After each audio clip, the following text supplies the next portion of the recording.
Bonjour à tous et bienvenue sur CryptoPaka. Aujourd'hui, on va faire une vidéo qui va être un petit peu plus une vidéo, on va dire, philosophique sur qu'est-ce que le Bitcoin et pourquoi nous pensons qu'il a de belles années devant lui.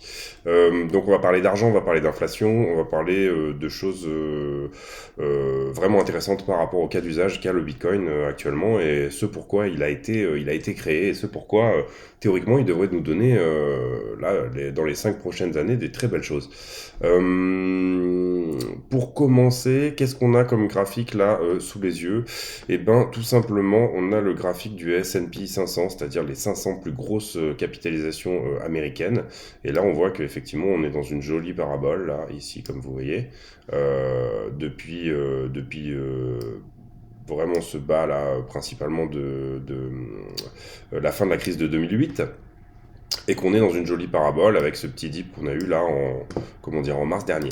Le graphique ici que je vous ai mis sur la droite, c'est le même indice, exactement le même, sur la même échelle de temps, exactement la même chose, sachant que ce point-là ici correspond à celui-ci, sauf qu'on a corrigé les 500 plus grosses actions américaines de l'impression monétaire du dollar, tout simplement. Donc on nous parle d'une bulle là, et c'est le narratif que je viens de vous donner, alors que en fait on est tout simplement, si on enlève l'impression monétaire, revenu au niveau avant la crise de 2008 quoi. C'est-à-dire que en fait c'est une recovery qui a duré 13 ans et que on est simplement remonté au niveau précédent. Il faut vraiment bien comprendre ici que c'est pas les actions qui sont en train de monter, en fait, c'est le dollar qui diminue. Et il faut vraiment bien comprendre ici qu'il n'y a pas de bulle. La seule bulle qui existe, c'est celle de l'impression monétaire et oui, l'impression monétaire. À partir de là, de quoi je vais parler? Je vais parler de... Déjà, on va essayer de redéfinir qu'est-ce que l'argent. Qu'est-ce que l'argent en soi, si ce n'est un moyen d'échange, etc. Voilà, en gros, l'eau dans laquelle l'économie navigue, tous les bateaux de l'économie naviguent. L'argent, c'est aussi et surtout un moyen de transporter la valeur travail dans le temps. C'est-à-dire, je vais travailler là pendant 25 ans, et puis pendant ma retraite, je vais pouvoir, au moment où je ne travaille plus, je vais pouvoir dépenser cet argent. Et voilà, j'ai transporté la valeur travail de toute une vie dans le temps. Je peux aussi le transporter jusqu'à, après c'est des horizons de temps, mais jusqu'aux vacances, jusqu'à ce soir, jusqu'à, voilà. En tout cas, c'est un moyen de payer un travail et de transporter cette valeur dans le temps ou dans l'espace. Maintenant qu'on a défini l'argent, on va essayer de définir qu'est-ce que l'inflation. Bah, l'inflation, c'est en fait la perte de cette valeur, c'est-à-dire dans le temps, une perte de pouvoir d'achat qui fait que, en fait, comment dire, la valeur que vous essayez de transporter dans le temps, en fait, elle se débase, elle perd de sa valeur par le biais de la création monétaire. Cette année, là, depuis mars, donc ici, aux États-Unis, on a imprimé 42 000 dollars par ménage américain. Donc ça, il faut le savoir, c'est l'impression monétaire, elle a été juste énorme cette année, et que on leur a redonné bien sûr des chèques de stimulus, etc. Il y en a eu à hauteur de 3 500 dollars par ménage américain. Donc du coup, 10% de ce qui a été créé a été reversé en stimulus directement aux personnes pour stimuler voilà, la demande, etc. Et puis que ces personnes-là ne prennent pas trop l'inflation, 10%, voilà. Ensuite, comment est calculée l'inflation? Principalement d'une manière très archaïque, c'est-à-dire par exemple en Europe, où on nous donne une inflation à 5% cette année, en fait l'indice des prix à la consommation est calculé d'une manière qui ne reflète pas réellement la consommation. C'est-à-dire que par exemple, je crois que les loyers sont pris à hauteur de 12,5% dans l'indice des prix à la consommation. Donc en fait, je sais pas si vous connaissez quelqu'un qui ne dépense que 12% de son budget annuel dans son loyer, quelqu'un qui paye un loyer, hein, donc qui est locataire. Moi, j'en connais pas beaucoup dans mes potes et tout ça. Je crois pas avoir une personne qui dépense que 12% de son pouvoir d'achat dans les loyers. La deuxième chose aussi, c'est que l'achat, par exemple, d'une maison n'est pas compris puisque c'est un investissement, c'est pas de la consommation. Donc aujourd'hui, la hausse des prix de l'immobilier à hauteur de 25-30% un peu partout en France n'est pas inclus dans cet indice des prix à la consommation là. C'est pour ça que vous avez l'impression que on vous dit vous avez perdu 5% de votre pouvoir d'achat. En fait, vous avez l'impression vous d'avoir perdu 20-30%, je sais pas, ça dépend de à quel point vous vivez, on va dire de chèque en chèque.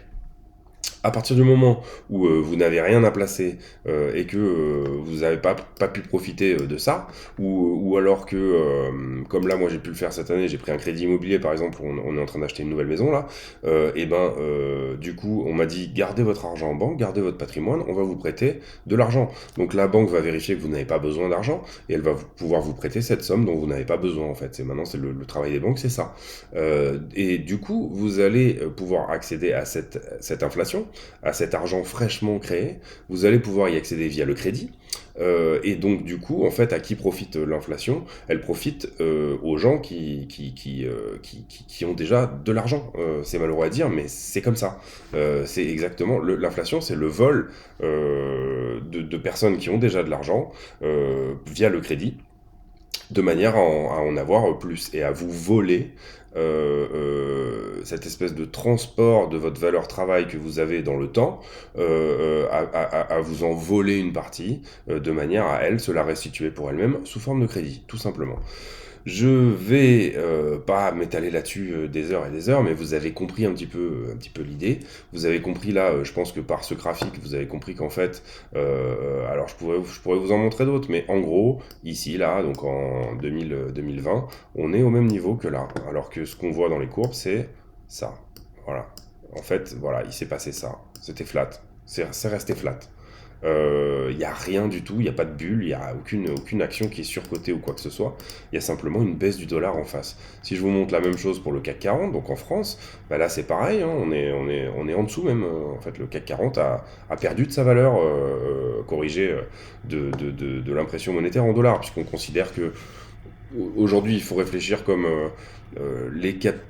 toutes les monnaies flottent autour du dollar. Concrètement, il faut le voir comme ça. Avant, c'était l'or, et depuis 1971, il n'y a plus de convertibilité du dollar en or. Donc du coup, en fait, on est tous fluctuants autour du dollar, hein. Donc tout simplement, il faut le voir comme ça, et il ne faut pas essayer de le voir autrement. Qu'est-ce que nous fait Bitcoin à partir de là, et à quoi ça sert? Donc là, c'est des chiffres que je vous avais mis pour vous expliquer un petit peu en amont, mais aujourd'hui, on est 3,5% de la population mondiale à utiliser Bitcoin. Cette technologie est adoptée à un rythme de 140% par an. Pour simplifier, on va dire que c'est 200. Parce que, en fait, d'ailleurs, c'est entre 140 et 200, ça dépend un petit peu des années, etc.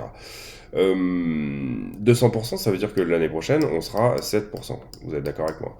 Ça veut dire que l'année d'après, eh ben, on sera à 14%. Et l'année suivante, on sera à 28%. Si le Bitcoin continue à augmenter au même rythme, c'est ce qui va se passer. Donc sous 1, 2, 3, 4 ans, on sera un tiers de la population mondiale à utiliser Bitcoin, à en avoir, à avoir une adresse Bitcoin, etc. et à l'utiliser. Alors ce chiffre, il sera peut-être de 20, si on est à 140, il sera peut-être plutôt autour de 18%, mais c'est pas vraiment la question.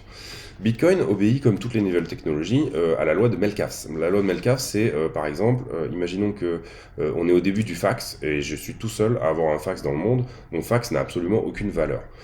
Par contre, si je travaille avec quelqu'un qui lui aussi achète un fax et qui habite à l'autre bout du monde et qu'on est obligé de s'envoyer des lettres tout le temps et que cette personne achète un fax, là mon fax prend de la valeur. Si ensuite tous mes voisins, etc. et tout le monde petit à petit a un fax, ben à ce moment-là, la valeur ajoutée du réseau fax, elle est augmentée d'autant. Ça marche pour Internet, ça marche pour, je sais pas, la téléphonie mobile. Tout ça fonctionne grâce à un effet de réseau qui fait que en fait, les assets prennent de la valeur grâce à leur réseau. Aujourd'hui, la valeur du réseau de Bitcoin, elle est assez faible et c'est pour ça que c'est un investissement qui est assez risqué parce que en fait, on achète un peut-être que cette révolution monétaire là va avoir lieu, peut-être pas. Donc du coup, c'est normal que ça fluctue beaucoup et c'est normal que ça soit extrêmement risqué, tout simplement parce que le réseau n'est pas encore là. Mais par contre, dès que le réseau va commencer à s'asseoir, on ne pourra plus revenir en arrière après. C'est-à-dire que petit à petit, au fur et à mesure de l'adoption des paiements en Bitcoin, je sais pas, éventuellement des salaires, on voit qu'aujourd'hui il y a des maires, le maire de Miami, le maire de New York, je crois, qui commencent à être payés en Bitcoin, des athlètes aussi, etc. Tous ces early adopters, donc ces gens-là qui font partie des 3,5% de la population mondiale qui aujourd'hui utilise Bitcoin, en fait créer petit à petit un réseau de plus en plus impressionnant qui va se valoriser d'autant plus à chaque fois qu'il y a un nouvel entrant dans le réseau. Euh, voilà, je vais pas faire une vidéo trop longue, simplement rappelez-vous qu'il y a 21 millions de bitcoins, il y en aura 21 millions en tout cas, en 2140 le dernier bitcoin sera miné, et il y en aura 21 millions, et que ça ne peut pas changer, donc ça ne sera pas, comment dire, c'est quelque chose qui va donner une réelle valeur à tous les assets dans le monde, parce que en fait on pourra l'évaluer en fonction du bitcoin.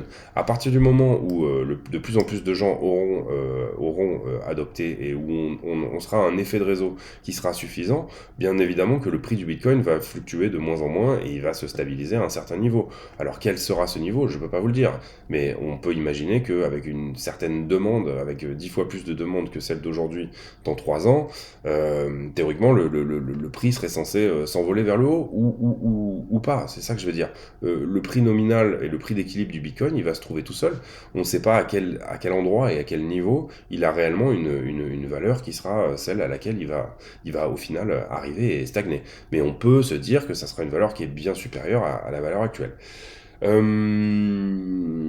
Voilà pour moi. Je pense aussi que Bitcoin a plus vraiment cette fonctionnalité, peut avoir cette fonctionnalité d'or numérique et de valeur refuge, qu'aujourd'hui le concept de rareté numérique est totalement admis et que on le voit par exemple avec les NFT ou voilà, il y a certaines manières de voir la rareté numérique qui auparavant n'était pas du tout acceptée dans l'idée parce qu'on avait créé des bitcoins à partir de zéro et qu'on disait ça retournera à zéro. Aujourd'hui, c'est quelque chose qui est quand même en train de rentrer dans les mœurs, autant au niveau institutionnel qu'au niveau des retail. Et donc je pense que réellement les 3, 4, 5 prochaines années vont être vraiment intéressantes au niveau du bitcoin parce que en fait on est dans cette vague juste avant la vraie adoption. Et je crois vraiment que il va y avoir des belles choses dans les 3 ou 4 prochaines années sur Bitcoin et je crois pas qu'on revivra d'autres bear markets comme on a pu vivre dans les années précédentes. D'ailleurs, on voit même que ce cycle il est un peu différent des autres parce qu'il n'y a pas la FOMO, il y a pas l'entrée de tout le monde, mais tout simplement parce que le prix est en train d'augmenter de manière logique il va nous donner une trend un peu plus droite pendant quelques temps. Il y aura des mini bear markets qui vont durer probablement, qui seront probablement beaucoup plus courts que les précédents. Mais je pense vraiment qu'on est dans cette phase-là d'adoption à long terme. Et que c'est pour ça que les mouvements de prix ne se répètent pas par rapport à ce qu'on avait dans des marchés qui étaient beaucoup plus retail avant. Là, on a vraiment aujourd'hui des investisseurs qui rentrent là-dedans et qui sont des institutions et qui sont vraiment des gens qui sont là pour rester, quoi. Voilà, je pense que j'ai fait le tour. Je pense aussi que Ethereum pourra éventuellement être plutôt la partie micro-paiement et paiement, ou en tout cas DeFi, donc finance décentralisée du Bitcoin. C'est-à-dire que ce sera plutôt le dollar en fait, et que Bitcoin sera plutôt l'or numérique. Encore que on peut on peut le voir de plein de manières différentes, mais je ferai une vidéo vraiment, je pense, dédiée à Ethereum là-dessus. Mais si Ethereum tient ses promesses et qu'il s'adapte au fait qu'aujourd'hui ses frais de transaction sont beaucoup trop hauts, etc., et que c'est pas vraiment la monnaie idéale pour faire ce qu'elle doit faire, néanmoins Ethereum a un gros effet de réseau justement aujourd'hui, et il a peut-être, s'ils arrivent à sortir l'Ethereum 2.0 et que tout ça fonctionne bien, une épingle à tirer du jeu lui aussi, ou alors il y aura un Ethereum killer qui va arriver par-dessus et qui va rafler la mise, c'est une bonne possibilité aussi. Néanmoins, retenez bien ça, 140% d'augmentation par an de personnes qui l'adoptent. Aujourd'hui, 3,5%. Et puis la bulle dont on vous parle au niveau des actions, en fait, elle n'existe pas. Elle est tout simplement poussée par une impression monétaire à outrance. Alors au moment où bien sûr l'impression monétaire va ralentir ou s'arrêter, il est évident que cette parabole-là va retracer. Hein. On est tous d'accord sur le fait que c'est pas naturel et quand je vous dis il n'y a pas de bulle, si il y a une bulle, mais en fait elle est pas là où on croit. Voilà, c'est tout pour moi aujourd'hui. J'espère que cette vidéo vous a intéressé. Si c'est le cas, n'hésitez pas à laisser un pouce bleu, vous abonner. C'était plus une vidéo un petit peu bordélique, philosophie autour du Bitcoin et de l'inflation, mais je trouve que par moment c'est peut-être pas mal d'en faire une comme ça, sous forme de blog et de quelque chose qu'on écoute. C'est un point de vue et si ça vous a plu, n'hésitez pas à le dire en commentaire ou à donner à mettre un pouce bleu et à vous abonner de manière à ce qu'on puisse rediscuter Bitcoin de plus en profondeur sur d'autres choses. Je pense en faire une qui sera aussi dédiée à l'Ethereum et à la DeFi dans d'autres proportions, mais un petit peu dans le même esprit. Et puis voilà, merci à tous, bonne soirée, c'est tout pour aujourd'hui, et en espérant que cette vidéo-là vous aura plu. À très bientôt. Allez, salut.